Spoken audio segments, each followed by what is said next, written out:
Hi and welcome back.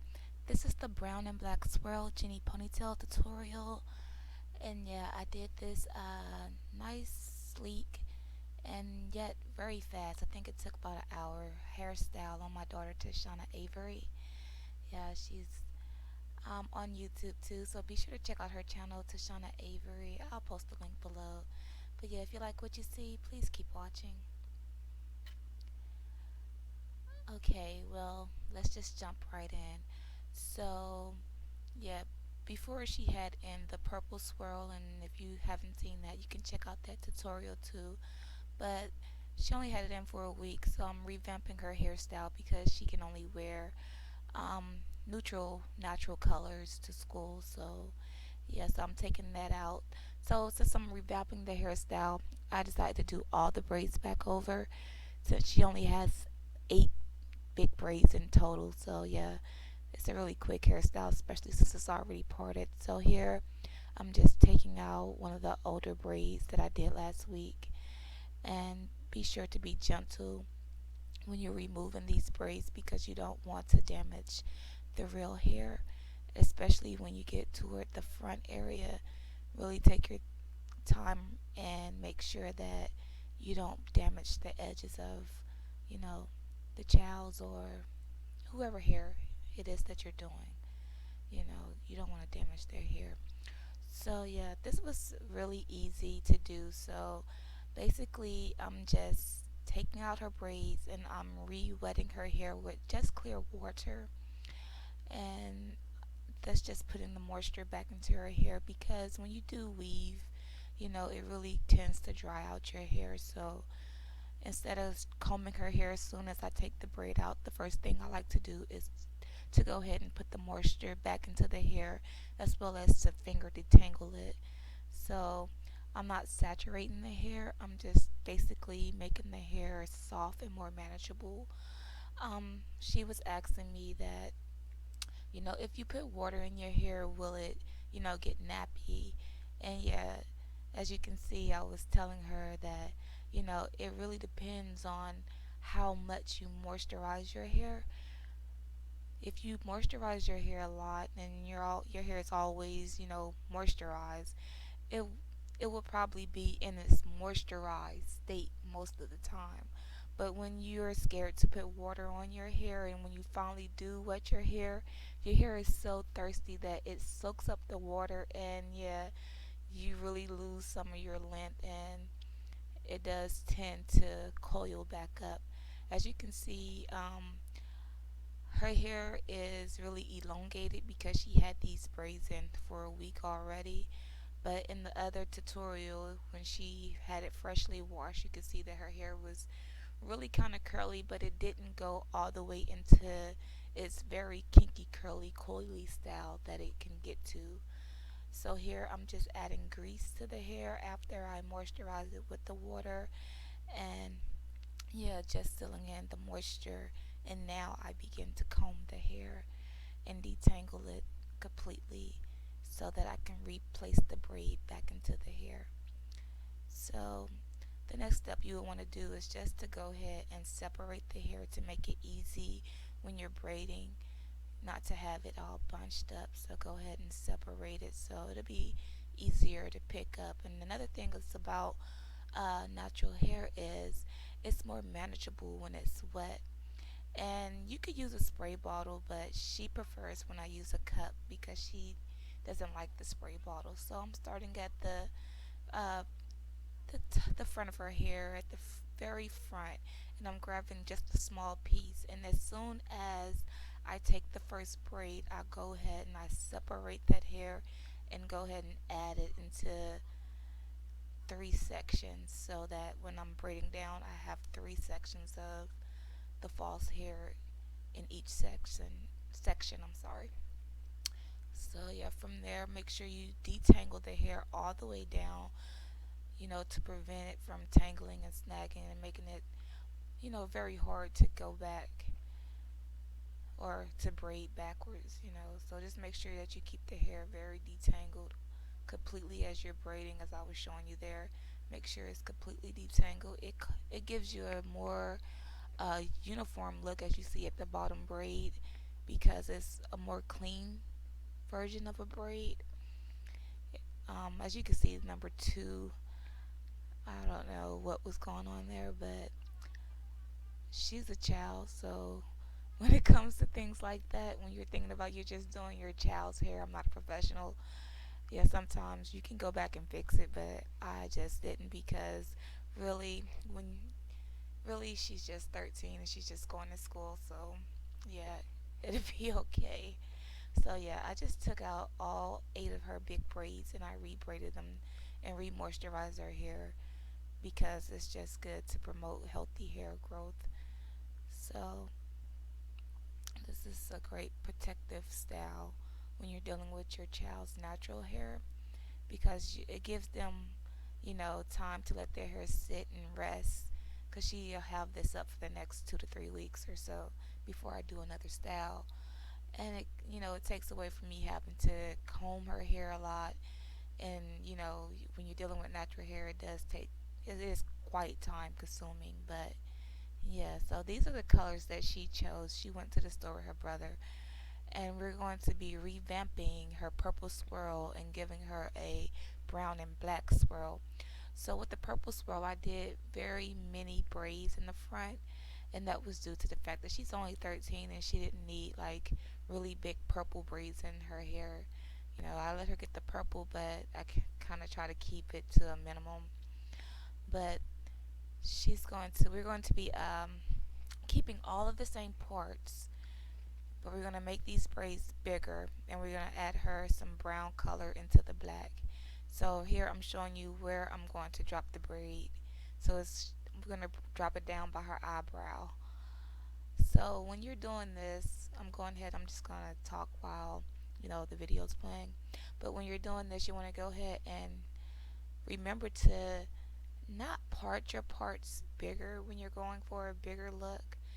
So as you'll see, like these braids are pretty small, and I'm going to keep the same parts and show you that that's where most people mess up at when they're doing the bigger braids. They think that they should part the part bigger, but really it all comes down to adding more hair and not bigger parts. So yeah, if you keep watching, you'll get to see how that transpires. So here I'm just taking out her braid, and you want to be very careful when you're taking out the parts by the edges because you don't want to pull or snag their edges.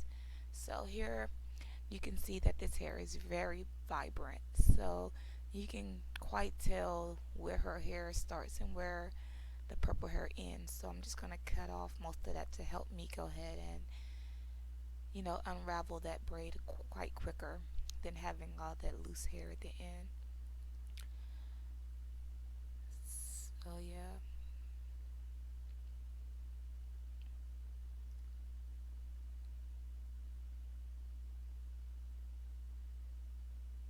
So I was just showing you where her hair was. You can see the black from the purple very well. And her bangs are cut, but she's growing them out at the moment. So yeah, you just gotta be careful. So that's the first piece that I've taken out. She's so silly. And yeah, I'm just adding water to put moisture back in because as I said, when you're adding that false hair, it can really dry out your real hair. So you want to feed it also some grease so that it can have something to feed off of instead of your natural hair oils. So I moisturized it, sealed it, and I'm just taking a bit of the black and a bit of the brown, and I'm just adding it together. I'm not mixing it, just two strands put together, and we will start to braid. So that's the only difference. I'm not redoing any parts. I'm just adding quite a bit more hair to the braid than when I just had basically the strands of purple and the black from her real hair. So yeah, you just want to go ahead, catch it at the very top, and just start to cornrow as far as the hair goes down, and then you want to just freestyle your braid all the way down just as you were plaiting a 3 strand braid.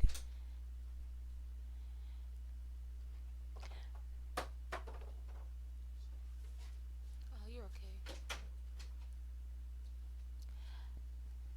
Okay, so at this point I realized I didn't moisturize this part of her hair, so I had her hold that braid. I'm just adding some water and some grease to the hair. Her hair is pretty much detangled, so I'm not really adding a comb to it because I want to keep it as thick and, you know, um, just really thick so that the braid can be, it will have less stress on the braid, less tension on the braid. It's more in its natural form than, combing it, thinning it out of that sort. So you want to just braid it down to where you want that loop to drop. If you want it to drop lower, you might want to start your braids at a different angle if you want it to go across your forehead. So just make sure you keep that in mind. But I'm keeping hers kind of quite out of her eyes because she's, a teenager, but yet she doesn't need all of that. So yeah, just regular scalp braided straight to the back, and you're just gonna finish off with just a regular plait, 3-strand plait. So yeah, it's very simple, especially when she's coming from she's transitioning from one swirl style to another. The first swirl style probably took us about an hour and maybe 25-30 minutes, and that's because we had to part, detangle and braid. So that was the initial style. But as I'm revamping her style, it only took us about maybe an hour to revamp this complete style. So yeah, I'm just gonna show you guys one more time how to get that swirl to come down and make sure that it's enough to connect. You want to just keep gauging and measuring, you know, according to where you have your first swirl, because you don't want to have like gaps in between. So when you initially do the swirl and you're initially braiding, you will see that you have gaps between, but that's because in the final stage you have to kind of hold it together with hairpins to keep it from moving and to secure the style. But basically you want to go ahead and have it in the right place so that when you add your hairpins to hold it into place, you're not pulling and tugging and it's too, not enough or too much. You want to kind of keep it together while you're braiding, and it'll make it easier to close the style up at the end. Well, yeah, just braid that all up and just keep following the same lines that I already had from my purple swirl tutorial. And I think I talked a lot more in that tutorial. So if you want to see the initial braid pattern, you can just kind of check that tutorial out. So yeah, but that was a braided bun tutorial, and this one is a ponytail tutorial. So we're kind of switching it up a little bit, but keeping the same, you know, pattern. So yeah, that's another thing about natural hair in children. You know, when you do styles like this, because people ask me, why do I put weave in my child's hair when her hair is already so long and pretty and natural? And I'm like, yeah, but you can't just do her hair like that every day. Well, you can, but I mean, you can do it every day. And I could put it in ponytails, and she's getting to the age where she thinks like perms and things of that sort is kind of cool. She has straight hair, but I don't want to perm her hair or anything like that. So we've given me the opportunity to give her straight styles without having to perm her hair, give her color in her hair without having to dye her hair. And here, I just came back with the finished part. I'm sorry, I'm gonna stop talking for a second just to tell you what I'm doing. So I'm unraveling those ponytails that as you can see, that are short, and I'm going to add some length to it. And what I did with the swirl is I just wrapped it around that ponytail and pinned it with some hairpins. So it's just wrapped, and I also wrapped up the back so it's not hanging, and I wrapped it in a bun and pinned it with hairpins so that you know it's nice and tight instead of like using rubber bands or things like that. Hairpins to keep it nice and tight, and bobby pins, they're good for holding hair tight, but not like when you have braids. They really kind of are too bulky and probably would have, cause pain more than just holding it together like a hairpin and be comfortable. So there, I'm just showing you how I was telling you that you're gonna hold the hair together to not move and just stay together uniformly. So again, I'm gonna go back to what I was talking about with the natural hair. See, what this does is it gives the parents a break as well. When you do these types of braids and protective styles, you can keep them up for about 3 weeks, 3 to 4 weeks, and I wouldn't go over 4 weeks because anything over 4 weeks, you probably have the potential of damaging your hair because it's getting dry and you got new growth and it's kind of getting entwined and tangled. But it stays up a pretty rat smart and it looks good. And you,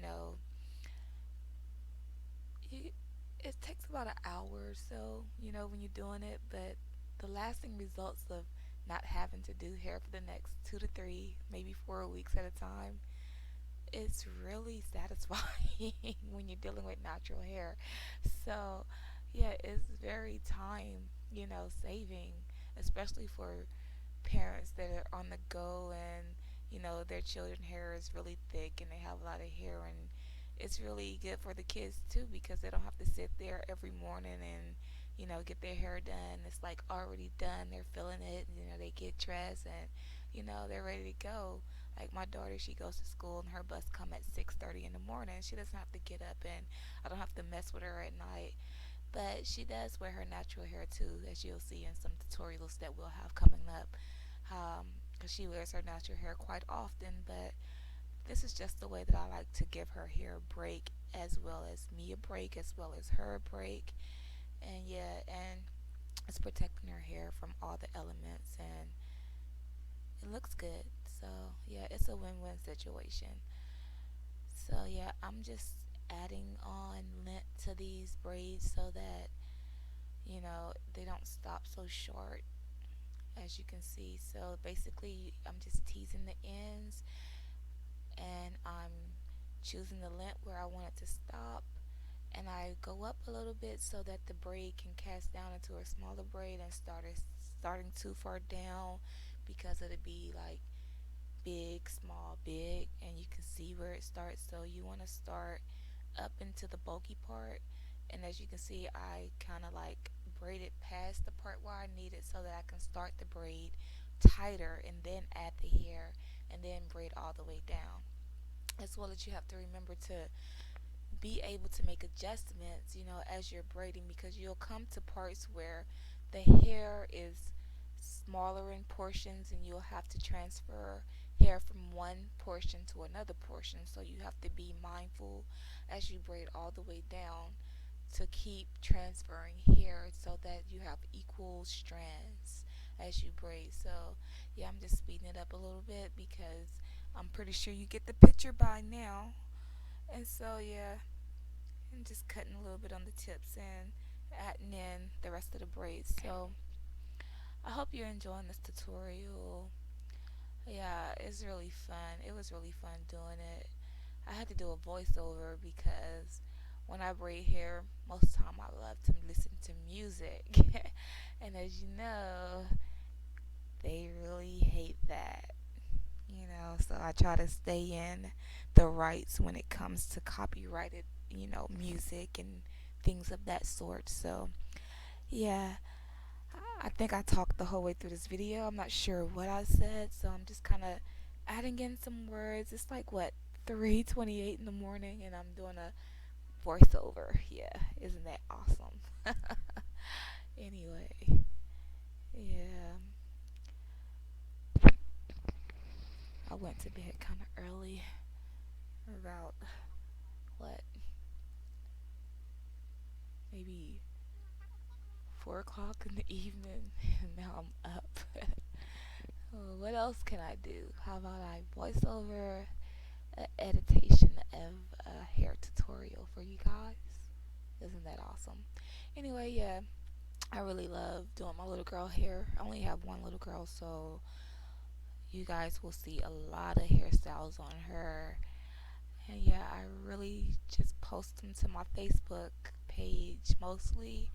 But I decided this year to start making YouTube videos. So yeah, you'll have a lot of more of these tutorials. So yeah, this is just the way that I was showing you that I pinned her hair up in a bun, and those are just some hair jewelry, to make it look extra awesome for her. And as you can see how the swirl comes around, and I just wrapped it around the ponytail and pinned it to the back. So yeah, and I was just saying right there, I pinned it up because sometimes when you're dealing with that $1.50 hair, it tends to get shaggy, it tends to itch, and she tends to play with it, so it kind of gets really old looking fast. So to eliminate all of that, I just pinned it up into a bun. Here I'm telling you guys where when I braid her hair, I braid just as much as the braid the as go. Okay, maybe too early. Well, anyway, let's try that again. When I'm braiding her hair, I don't catch her edges. Let's start there. Okay, so I don't catch her edges. I just braid, and whatever is caught in the braid at the edges is what goes in the braid. Whatever isn't caught, this is what I do to it. I just add a little gel and brush it. I'm not really worried about styling it or anything because it's not going to style. She's a natural, so really I'm just giving it a little extra torque to lay down, but it's probably going to curl back up in a few seconds. But that's okay. I really don't like using edge control because it's just so greasy and it starts to like mat up the edges of the braid. But here I'm finished, and the only thing I have left to do is to cut off all the frays. But I want to go ahead and show you guys the finished result before I cut the frays off. So yeah, this is how it looks. So the swirl comes all the way around and it wraps. And there's no pins in that part. The only part that has pins is the very front of the hair. And as you can see, just right there. And yeah, you can flip this style into many styles. It's versatile. You can turn it into a bun, some days. And of course, she loves to wear hair bows, so I'm pretty sure she'll have a hair bow on. But yeah, I was just showing you how the back would look in a bun. It would just look like very intriguing, like braid work. So yeah, it's very versatile. You don't just have to wear the ponytail. So yeah, this is just another video in our series, and here I was just showing you the phrase that I'll have to go back and just take my scissors and trim. But other than that, this is just the finished result. And yeah, it got late, so she's kind of tired. So I hope you guys enjoyed. Yeah, don't forget to like and subscribe. Catch you later, loves.